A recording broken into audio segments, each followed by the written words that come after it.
ចូលមកដល់រាសីឆ្នាំរកាក្នុងខែកក្កដាអ្នកដែលកើតឆ្នាំរកាលេខសំណាងលេខ159បាទអ្នកដែលកើតឆ្នាំរកាខមមិនលេខសំណាងលេខ159ចំណែកពណ៌សំណាងគឺពណ៌ប្រផេះបាទពណ៌សំណាងនៅក្នុងខែកក្កដានេះគឺពណ៌ប្រផេះអញ្ចឹងលោកអ្នកដែលកើតនៅឆ្នាំរកាសូមខមមិនលេខ159ណាបងប្អូនកូនក្មួយហើយពណ៌សំណាងគឺពណ៌ប្រផេះដើមខែលោកអ្នកដែលកើតនៅឆ្នាំរកាលោកអ្នកពិបាកចិត្តលោកអ្នកព្រួយចិត្តបាទអញ្ចឹងលោកអ្នកដែលកើតឆ្នាំលកាដើមខែព្រួយចិត្តបងប្អូនកូនក្មួយណាបាទព្រួយចិត្តពិបាកចិត្តគឺសែតហ្មងអារម្មណ៍ដូចមានអ្នកទៅងាប់អញ្ចឹងអត់មានអ្នកណាស្លាប់ទេអត់មានអ្នកណាបាត់បង់ទេប៉ុន្តែអារម្មណ៍អ្នកកើតឆ្នាំលកាពេលហ្នឹងគឺដូចសង្សារទឹកបែកចិត្តដូចប្តីទឹករត់ចោលដូចម៉ែទឹកស្លាប់ចឹងគឺមានអារម្មណ៍ថាដូចបាត់អីមួយយ៉ាងអញ្ចឹងមានអារម្មណ៍ថាខ្លួនឯងនឹងអត់សុបាយហ្មងមានអារម្មណ៍ថាខ្លួនឯងនឹងគេថាធុញថប់តប់ប្រមល់គិតច្រើនតែហ្មងអញ្ចឹងអ្នកដែលកើតឆ្នាំលកាគឺមានអារម្មណ៍បែបហ្នឹងគឺមិនសុបាយចិត្តទេមិនរីករាយទេដូចបាត់អីមួយយ៉ាងអញ្ចឹងបងប្អូនកូនក្មួយណាហើយគ្មានកម្លាំងទេកម្លាំងចិត្តកម្លាំងកាយនេះគឺអូយអស់រលីងហើយអស់រលីងតែម្ដងអញ្ចឹងលោកអ្នកដែលកើតនៅឆ្នាំរកាហ្នឹងគឺរឹងមាំឡើងក្រោកឈរឡើងណាកុំបាក់ទឹកចិត្តព្រោះបាក់ខ្លាំងមែនតែនតែហ្មងដើមខែហ្នឹងបាក់តាំងចុងខែ6ដល់ដើមខែ7គឺនៅតែបាក់ទៀតអញ្ចឹងអ្នកកើតឆ្នាំលការឹងមាំឡើងទេវតាជួយណាអនាគតទៅធ្វើសៃថីក្នុងយុគ9ណានារីកើតឆ្នាំលកាបងប្អូនកូនក្មួយណាបាទអញ្ចឹងចិត្តក្តៅមួម៉ៅបន្តិចបាទអ្នកដែលកើតនៅឆ្នាំរកាអ្នកដែលកើតនៅឆ្នាំរកាពីថ្ងៃទី7ដល់ថ្ងៃទី9បាទអ្នកដែលកើតឆ្នាំលកាពីថ្ងៃទី7ដល់ថ្ងៃទី9លោកអ្នកជួបគូបាទលោកអ្នកជួបគូឬមួយក៏ជួបស្នេហ៍នេះពីថ្ងៃទី7ដល់ថ្ងៃទី9លោកអ្នកដែលកើតនៅឆ្នាំរកាជួបគូឬជួបស្នេហ៍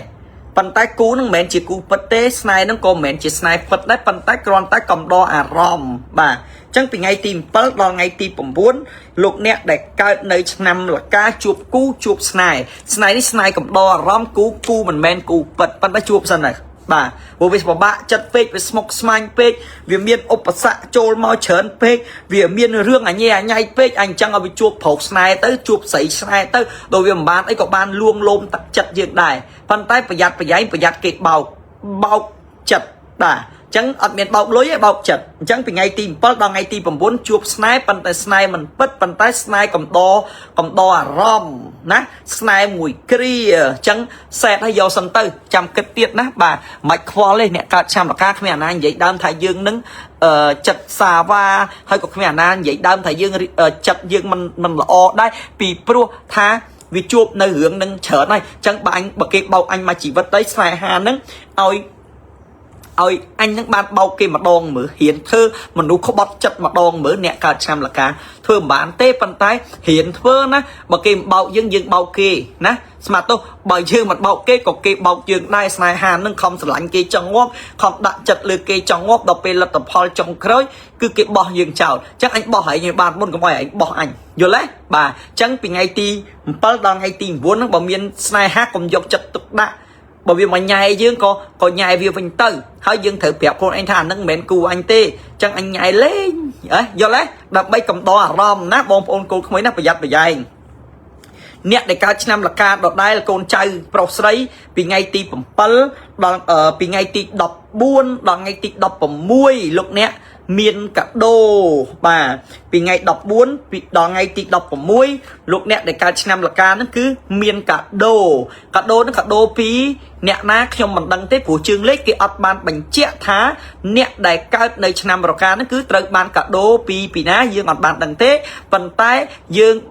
បានគ្រាន់តែដឹងថានឹងទទួលបានកាដូគួរជាទីពេញចិត្តអញ្ចឹងអ្នកដែលកើតនៅឆ្នាំរកាគឺនឹងទទួលបានកាដូគួរជាទីពេញចិត្តបាទប៉ុន្តែអត់ដឹងថាបានមកពីណាទេប៉ុន្តែដឹងតែបានអញ្ចឹងជូនពរដល់អ្នកដែលកើតឆ្នាំរកាទាំងអស់ហ្នឹងឲ្យទទួលបានកាដូជាទីពេញចិត្តសម្រាប់លោកអ្នកទៅចង់បានអីក៏បាននោះទៅណាបងប្អូនកូនក្មួយណាបាទអ្នកដែលកើតឆ្នាំលកាពីថ្ងៃទី22ដល់ថ្ងៃទី24លោកអ្នកលក់របស់ដាច់បាទ លោកអ្នកដែលកើតឆ្នាំលកាពីថ្ងៃទី22ដល់ថ្ងៃទី24លក់របស់ដាច់ហើយបើសួរខ្ញុំថាតើរបស់នឹងជារបស់ស្អីគឺខ្ញុំអត់ដឹងទេប៉ុន្តែជួបនៅគេថារឿងលក់របស់ដាច់ប៉ុន្តែអត់ដឹងថារបស់អីទេប៉ុន្តែដឹងថាលក់របស់ដាច់ណាបាទអ្នកដែលកើតឆ្នាំរកាចុងខែលោកអ្នកជួបរឿងខកចិត្តបាទលោកអ្នកជួបរឿងខកចិត្តហ្នឹងខកចិត្តរឿងអី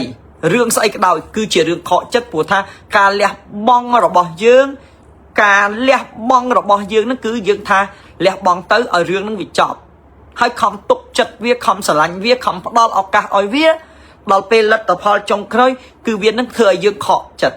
ណាអញ្ចឹងលកាអត់ដឹងថាខកចិត្តរឿងអីទេប៉ុន្តែគឺជួបនៅរឿងខកចិត្តប៉ុន្តែខ្ញុំនិយាយប៉ុណ្្នឹងអ្នកដែលកើតឆ្នាំលកាទាំងអស់ហ្នឹងប្រកាសជាដឹងហើយមិនបាច់ចាំខ្ញុំបកស្រាយរាយរាប់ប្រាប់សាច់ក្តីឲ្យវាបន្តទៅទៀតទេប៉ុន្តែគ្រាន់តែខ្ញុំប្រាប់ថានឹងជួបរឿងខកចិត្តនៅចុងខែហើយរឿងហ្នឹងមិនមែនកើតតែម្ដងទេកើតឡើងមកញឹកញាប់ហើយប៉ុន្តែយើងនឹងវាចិត្តទុំអញ្ចឹងឥឡូវនេះលកានឹងជួបរឿងខកចិត្តនៅចុងខែ7ប៉ុ